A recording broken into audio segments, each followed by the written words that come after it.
So now I got some real evidence of fraud and embezzlement and serious misappropriation of funding from the Department of Local Affairs.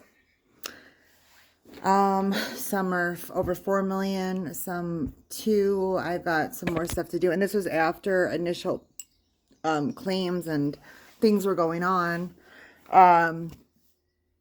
So then it ties to these entities that are all tied to one location, but why are they being incorporated in Colorado? They're all the same people from Blue Line Development who are still listed as active, at the very least, it's embezzlement through double dipping or something, ridiculously high consulting fees as these places fall apart on land that likely never should have been developed. That's how they get the city to cover it up. That is how they get Chfa to cover it up. Or is there, something a little more sinister here? I don't know. I know that when people are ideologically driven, they will do cowardly things that can be illegal, like covering up major health and safety issues. Gabe, it was so funny. I had therapy last Friday, and I was like, she's like, you look exhausted. I'm like, yeah, I'm doing this, doing that. I'm supposed to start this other part-time online job, like, so I can get my car fixed or get a new car, like, whatever happens there. And I'm like, and then this idiot had to go and call me a liar when I had my period. It was just so, like, crazy that, do you think I'm stupid? You didn't look at anything. You weren't even the one I emailed. I know government employees, they're lazy as hell, slowest. There's like turtles. Like, seriously, AI take over yesterday.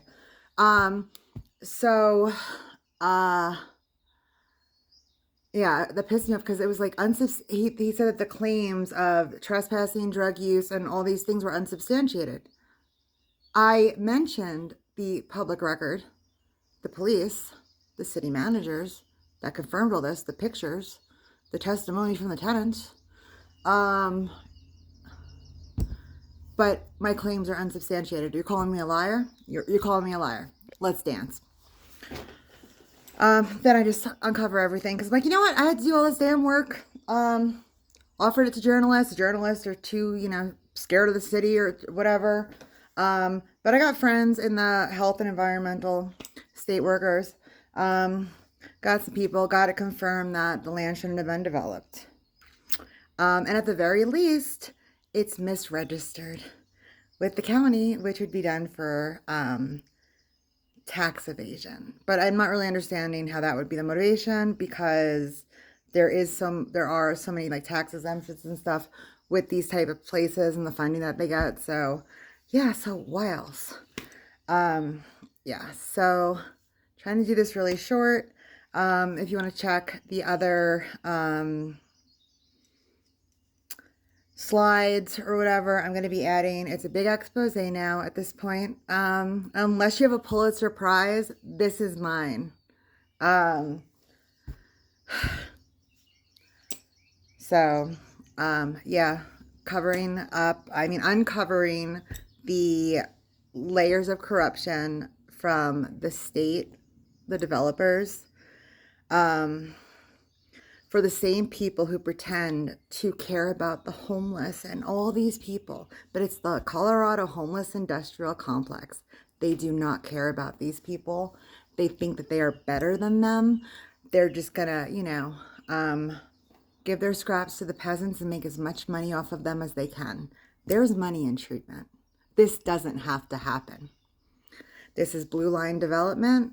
This is any housing authority that's stupid enough to partner with them, and Dola should be warning them of this. This is Chfa, the Colorado Housing and Finance Authority, who still won't really give me who oversees this. Well, when it comes to grants, I know how to cut them off. Snip, snip. Your NM, what is it, CH, NMT, whatever, CMF. Tick, tick, tick, tick, tick, tick. CDIF knows what you're up to. All these freaking acronyms. But yeah, This is permanent supportive housing and the Homeless Industrial Complex, and this is why it's growing all over Denver, all over Colorado. There are kickbacks, absurd consulting fees, poorly constructed buildings on land that never should have been developed, apparently. And they make so much money off of these things, and the majority of it, it's all federal funds. So the support, Access Health Systems, HHS grants, they get the Medicaid, they get the Medicare. Which is crazy because they have like therapists in training making $20 an hour, and they're billing people who see them for 5 minutes over $400 an hour. No bueno. Then you have the Housing Authority, who administrates the vouchers for HUD, which is supposed to be overseen by the Department of Local Affairs. They get most of their funding from HUD. And agencies like that. If I was a donor, I'd be pissed what they're doing. And then you have Blue Line Development and all these other, shell corps that they're having under the same woman 99% of the time. Mountain Dew LLC. Why do you have over 25 entities at one stupid building, all incorporated by 90% of the time, one person? What is going on there? Are you double dipping? Because I'm going through some of the Dola grants and the funding. Looks like it. Nobody is checking what these people's qualifications are. These people were making $25 an hour. Now they're charging $250 an hour consulting fees and getting huge multi-million-dollar grants. What is going on here? Again, this extends to what they're doing in Missoula, Montana. Why are they incorporating in Colorado? Home base in Missoula, Montana. Why are you incorporating in Missoula, Montana?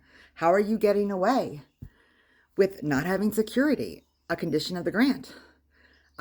With not following, U.S. Code 42, the health and welfare, without following building regulations. You have a meth contaminated property. There's like hardly any staff. From what I understand, the caseworkers and everybody, they're afraid to be there alone.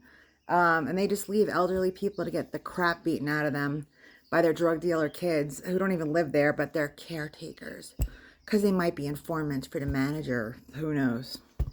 Corrupt people. Why is the city covering it up? So yeah, I'm working on this. I have more to publish. There's a lot, to explain.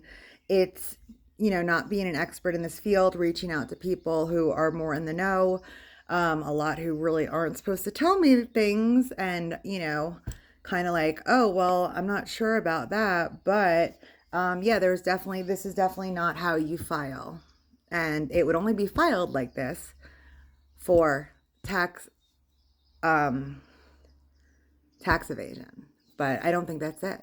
So then we look at the ground and what's going on with the earth, and was it properly tested for uranium, and why is it right next to an electric plant? Like, what is going on?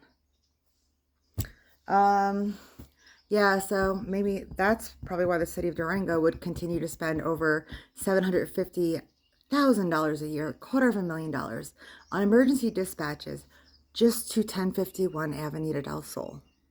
Because I did the math.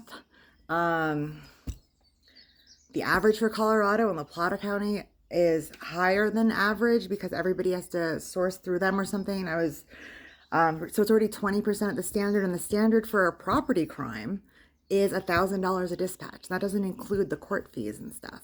So what is going on with the city of Durango? What do they have to hide? Because it's beyond the point of just saving face. Yeah. So I'm working on this whole thing, got the receipts, literally gave it to my lawyer, like, this is getting real. And again, there's grants published that I have not received, that the core wasn't fulfilled for specifically. So that's kind of weird too. What's going on, Colorado?